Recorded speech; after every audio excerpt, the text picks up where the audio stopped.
प्यारे बच्चों नमस्कार। आज के पाठ्यक्रम में पुनः चलते हैं हम लोग प्रेमचंद द्वारा रचित नमक का दरोगा कहानी के अंश में चलते हैं। जैसे कि पिछले में आया था, वंशीधर ने गर्म होकर के कहा 1000 नहीं 1,00,000 भी मुझे सच्चे मार्ग से नहीं हटा सकते। धर्म की पृष्ठमा क्रमांक आप निकालेंगे 10 है ना, पुस्तक खोल लिए होंगे लगभग। धर्म की इस बुद्धिहीन दृढ़ता और देव दुर्लभ त्याग पर मनुष्य, पुनः सुनेंगे, धर्म की इस बुद्धिहीन दृढ़ता और देव दुर्लभ त्याग पर मन बहुत झुंझलाया। अब दोनों शक्तियों में संग्राम होने लगे। कौन कौन से? धर्म कर्तव्य परायण और दूसरी ओर लक्ष्मी के मालिक पंडित आलोपीद्दीन है, और उधर धर्म के पर अड़िग, कर्तव्य परायण पर अड़िग वंशीधर जी हैं। दोनों शक्तियों में संग्राम होने लगा। धन ने उछल कर आक्रमण करने शुरू कर दिया। एक गिनती चालू है, 1 से 5, 5 से 10, 10 से 15 और 15 से 20,000 तक नौबत पहुंच गई रिश्वत देने की, ये 15,000 तक। किंतु धर्म अलौकिक वीरता के साथ इस बहुसंख्यक सेना के सम्मुख अकेला पर्वत की तरह अटल रहा, अविचलित खड़ा रहा। आलोपीद्दीन निराश होकर बोले, अब इससे अधिक मेरा साहस नहीं है, आगे आपको अधिकार है। वंशीधर ने जमादार को ललकारा। बदलू सिंह, उसके जमादार का नाम क्या था? सिपाही का नाम बदलू सिंह। बदलू सिंह मन में दरोगा जी की गालियां देता हुआ, दरोगा जी वंशीधर को गाली देता, अरे इतना अच्छा अवसर मिला था, पैसा मिल रहा था, और ये है कि ईमानदारी का नशा या भूत सवार है। बहुत गाली दिया, इतनी अच्छा मौका मिला था और मौके को हाथ से जाने दिया है। पंडित आलोपीद्दीन की ओर बढ़ा। पंडित घबरा कर 2-3 कदम पीछे हट गए, डर गए, सचमुच मुझको हथकड़ी लगा देंगे, और वो पीछे हट गया। अत्यंत दीनता से पुकारते हैं ना बेटा, भगवान को याद करते हैं तो हमारी आवाज को अच्छी तरह सुन लेते हैं और दौड़कर चले आते हैं। दैन्य भाव जिसको कहते हैं। नवधा भक्ति में 9 प्रकार की भक्ति में एक दीन भाव होता है। आर्तनाद, अर्थताई, ये भक्ति के प्रकार है। और अत्यंत दीनहीन होकर बोले, बाबू साहब भगवान के लिए मुझ पर दया कीजिए, मैं 25,000 पर निपटारा करने को तैयार हूं। वंशीधर बोले, असंभव बात। 30,000 पर? फिर कहते हैं किसी तरह भी संभव नहीं है। क्या 40,000 पर भी नहीं? अंतिम दांव खेले, 40,000 तक रिश्वत देने की प्रयास किया, निरर्थक प्रयास कहा जाए, और वो सफल नहीं हुई। 40,000 पर भी नहीं, 40,000 नहीं। वंशीधर कड़क कर बोले, 40,000 नहीं, 40 लाख पर भी असंभव है। बदलू सिंह, इस आदमी को अपनी हिरासत में ले लो, बंदे बना लो। अब मैं एक शब्द भी सुनना नहीं चाहता। धर्म ने धर्म को पैरों तरफ कुचल डाला, यानी पराजित कर डाला। आलोपीद्दीन ने एक हिष्ट पुष्ट मनुष्य को हथकड़ियां लिए हुए अपनी तरफ आते देखा, और चारों ओर निराशा और कातर दृष्टि से देखने लगे। कातर मतलब गाली देखते हैं, कातर मतलब अच्छा नहीं, बात बुरी बात है, अच्छी बात नहीं है। इसके बाद एक मूर्छित एकाएक अचानक पंडित आलोपीद्दीन मूर्छित होकर गिर पड़े। क्यों गिर पड़े? क्योंकि वो ईमानदार व्यक्ति थे। बेटा, किसी ईमानदार व्यक्ति को आप अपमानित कर दो, मारने की आवश्यकता नहीं हुआ, ऐसे ही मर जाता है, मृत्यु है। सज्जन व्यक्ति को अपमानित कर दो, वो मर जाता है बेटा, ऐसा मारने की जरूरत नहीं पड़ती है। ये भाव छिपा हुआ है, और इसी भाव को लेकर के दुनिया सोती थी और दुनिया की जीव जागती थी। दुनिया सोती थी, रात भर सोते रहते हैं, लेकिन परंतु दुनिया की जीव जागती है, जीव जागते रहते हैं। सवेरे देखिए तो बालक वृद्ध सबके मुंह में यही बात सुनाई पड़ी कि जिसे देखिए वही पंडित जी की इस व्यवहार पर टीका टिप्पणी करे। अरे ये पंडित आलोपीद्दीन है, कितने सज्जन व्यक्ति थे, और कहाँ फंस गए हैं? नमक का चोरी करते थे, और उसको गालियां देने लगे। अच्छी बात नहीं है, बुरी बात है। तरह तरह से टीका टिप्पणी होने लगे और निंदा की बौछारें लग गई इतने बड़े सज्जन से। एंड इसी को कहते हैं बेटा, मुंह में राम राम और बगल में छुरी वाली कहावत चरित्रार्थ है। अर्थात भावार्थ क्या है? चरित्रार्थ, चरित्र और उसके कर्म पर विपरीत चलते हैं, इसी को कहा गया है। और मानव संसार से अब पापी का पाप कट गया। मानो अब संसार से अब पापी का पाप कट गया। पानी को दूध के नाम पर बेचने वाला ग्वाला भी अब थर्राने लगे। अरे ये कड़क इंस्पेक्टर आ गया, अब यहाँ पानी मिलाकर बेचते हैं ना, दूध में पानी मिलाकर बेचते हैं, वो भी उसका बोलबाला बंद हो जाएगा।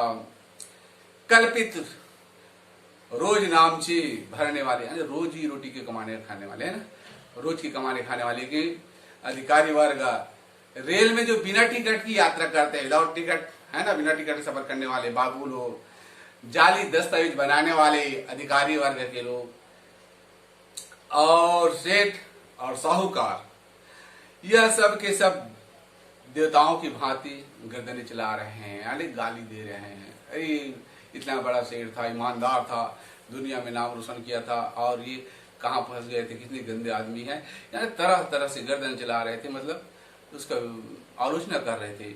जब दूसरे दिन पंडित आरोपी दिन अभियुक्त होकर, अभियुक्त मुजरिम साबित नहीं है, मुलजिम और मुजरिम में अंतर होता है बेटा, है ना, ये अभियुक्त है, साबित नहीं हुआ है ना, होकर काष्ठबलों के साथ हाथों में हथकड़िया, हृदय में ग्लानि और क्षोभ भरे लज्जा से गर्दन झुकाए अदालत की ओर चले, तो सारे संसार में हलचल मच गई। मेलों में कदाचित आंखें इतनी व्यग्र न होती होगी, भीड़ के मारे लोग देखे होंगे ना, किसी के बराती देखते हैं तो दिखाई नहीं देते, या जो अच्छा कार्यक्रम रहता है तो लोग छतों में चढ़ करके उसको देखते। ठीक उसी प्रकार इतनी भीड़ लगी हुई थी कि लोग छत से ऊपर चढ़कर देखने लगे। दीवारे में कोई भेद न रहा, कोई दीवार में बैठकर देख रहा है, यानी इधर उधर सब देख रहे हैं कि इतने बड़े सेठ और चोरी के इल्जाम में आज हथकड़ी लगाए हुए जा रहे हैं, इतना ईमानदार बात करते थे, ये गलत बात है, और तरह तरह से आलोचना हो रही। किंतु अदालत में पहुंचने की देर थी। बड़े बड़े लोग क्या है बेटा, अदालत में जाने से पहले पूरे सबको बांधे रहते हैं, और बस जाने की देरी रहती है, उसकी जमानत देने के लिए सब तैयार रहते हैं, वकील लोग सब लोग तैयार रहते हैं। किंतु अदालत में पहुंचने की देर थी। पंडित आरोपी दिन इस अगाध वन के सिंह थे, जंगल के राजा थे, यानी अपराधों का ऐसा कोई व्यक्ति नहीं था जो उसके हाथों से कोई रिश्वत न ली हो। यह अगाध बिना भय के चले, निर्भय होकर। अधिकारी वर्ग उसके भक्त और अमले उनके सेवक थे, वकील, मुख्तार और उनके आज्ञापालक, और भी अर्दली, चपरासी और चौकीदार तो उनके बिना माल फोकट में काम करने वाले थे। और उन्हें देखते ही लोग चारों तरफ से दौड़े। सभी लोग आश्चर्यचकित हो गए कि इतने बड़े शेर ये पिंजड़े में कैसे कैद हो गया। समझ में आ रहा है, ये शेर है, यानी भयानक जंगल के शेर है, और ये पिंजड़े में कैसे आ गए, कि आखिर फंसा तो फंसा कैसे, इसकी जाल में कैसे फंस गए, जो आज इतने सम्मानित व्यक्ति हथकड़ी में बंधे चले आ रहे हैं। इसलिए नहीं कि आरोपी दिन ने इसलिए नहीं कि आरोपी दिन ने क्यों यह कर्म किया, बल्कि इसलिए कि वे कानून के पंजों में कैसे आए, कैसे पकड़ में आ गए। ऐसा मनुष्य जिसके पास असाध्य साधन करने वाला धन है। असाध्य और साध्य, साध्य मतलब साधना किया जा सकता है, उसको किसी तरह से काम को पूरा किया जा सकता है, और असाध्य मतलब उसको किसी भी जरूरत में साधन नहीं किया जा सकता है। तो जिसके पास असाध्य धन, साधन करने वाला धन था, अनन्य वाचालता, और वाचाल माने ज्यादा बोलने वाला है ना, मुकम करोति वाचालम पगुलम लहते गिरिम यत कृपा तमहो वंदे परमानंद माधव। जिसकी कृपा से गूंगा बोलने लगता है, लंगड़ा पर्वत को पार कर जाता है, ऐसे परमानंद माधव की मैं वंदना करता हूँ, ये भाव होता है। तो वाचाल माने जो अधिक बोलने वाला होता है। एक शब्द में कहते हैं जो अधिक बोलते उसको क्या कहते हैं, तो वाचाल। तो वाचाल है, बोलने वाला है, बहुत ज्यादा, किसी की बातों में फंसने वाला नहीं, वो ऐसे पकड़ में कैसे आए, ये प्रकट होता है। वह क्यों कानून के पंजे में आए, क्यों कानून के पंजे में आए, कैसे पकड़ लिया गया। प्रत्येक मनुष्य उसके प्रति सहानुभूति प्रकट करता है। पंडित आलोपीदीन के प्रति कौन कौन सहानुभूति करते थे, ये प्रश्न बनता है। प्रश्नों को भी बीच में ध्यान देंगे। और कितने हजार तक रिश्वत दिए, एक एक नंबर का आएंगे, तो इसको याद रखेंगे। छोटी छोटी बात, किसके किसके बीच में लड़ाई हो रही थी, तो धर्म यानी कर्तव्य परायण और लक्ष्मी के बीच में पहली जो लड़ाई हुई थी उसमें लक्ष्मी हार गई है। धन का लोभ दिया गया, लेकिन पंडित आलोपीदीन निरर्थक प्रयास हुआ, सार्थक नहीं हुआ, और वंशीधर जीत गए। इसी का कारण वो हथकड़ी लगा करके आज अदालत में ले गए हैं। आगे चलते हैं। बड़ी तत्परता से इस आक्रमण को रोकने के लिए निर्मित वकीलों की एक से एक सेना तैयार हो गई। न्याय के मैदान, अब दूसरा मैदान हो रहा है न्याय का मैदान। वो गंगा तट के किनारे में था, अब दूसरा न्याय हो रहा है, युद्ध हो रहा है न्याय के मैदान में। धर्म और धन का युद्ध ठन गया है। वंशीधर चुपचाप खड़े थे, उसके पास सत्य के अलावा और कुछ भी नहीं है। सत्यमेव जयते नार्यतम, सत्य की विजय होती बेटा। सत्य सत्य होता है। सत्य परेशान जरूर हो सकता है, किंतु पराजित नहीं हो सकता। अपने जीवन में भी इसको याद रखना बेटा। सत्यमेव जयते नार्यतम, सत्य की विजय होती है, नार्यतम, असत्य की नहीं। और उनके पास क्या था, एक सत्य था, सत्य था, सत्य के अतिरिक्त कुछ दूसरा नहीं है। उनके पास सत्य के सिवा कोई बल नहीं था, न स्पष्ट भाषण, और ज्यादा बात करने वाला भी नहीं था, वाचाल भी नहीं था। भाषण के अतिरिक्त कोई शस्त्र हथियार नहीं था, किंतु लोभ से डामाडोल। लेकिन ये कलयुग है बेटा, कलयुग केवल नाम आधार, सुमर सुमर नर भव तरहि पारा। कलयुग में का है और रिश्वत का बोलबाल है। और आगे चलते हैं। यहां तक कि मुंशी जी को न्याय भी अपनी ओर से कुछ खींचा हुआ दिख पड़ता था। वंशीधर भी जान गए थे कि अब मेरा सत्य के अतिरिक्त कुछ नहीं है, और धन आज हावी हो जाएगा, और न्याय की कोई उम्मीद नहीं दिखाई देता। ऐसा उन्होंने विचार कर रखा था। वह न्याय का दरबार था, परंतु उसके कर्मचारी पर पक्षपात का नशा छाया हुआ था। किंतु पक्षपात और न्याय का क्या में, जहां पक्षपात है तो वहां क्या न्याय होगा बेटा, कोई न्याय नहीं है बेटा। पहले के बुजुर्ग लोग कहते हैं, जैसे रोटी है, रोटी को जिधर भी तोड़ोगे वो टूटेगा। भावार्थ क्या है, यदि न्याय करना है तो न्याय के लिए तो एक ही दरवाजा होता है, और रोटी है तोड़ना चाहिए जिधर से तोड़ देंगे। और आपके पक्ष में सब कुछ है तो जिधर भी न्याय डालना चाहो वो ही डाल सकते हो। ये भावार्थ छुपा हुआ था, और मुकदमा शीघ्र ही समाप्त हो गया।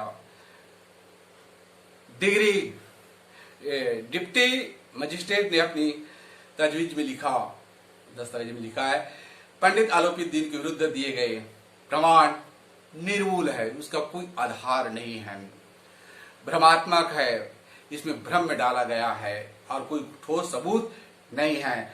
वह एक बड़े भारी आदमी थी, सज्जन पुरुष थे, और ऐसे छोटी सी गलती कैसे कर सकते हैं, ये उसका पुख्ता सबूत मिल गया। कहते हैं यह बात कल्पना के बाहर है कि उन्होंने थोड़े लाभ के लिए ऐसा घिनौना या दुस्साहस कार्य किया होगा, नहीं किया है।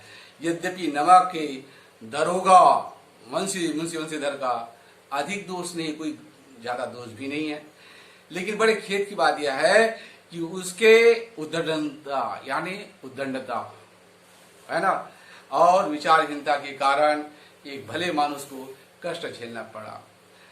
और प्रश्न है कि वह अपने काम में सजग और सचेत रहता है, किंतु नमक के इस मुकदमे की कोई बड़ी हुई नमक हलाली कि उसके विवेक और बुद्धि को भ्रष्ट कर दिया, और भविष्य में उसे होशियार रहना चाहिए। यह अदालत का फैसला है। आज के पाठ्यक्रम को यहीं पर विराम दिया जाता है। जय हिंद।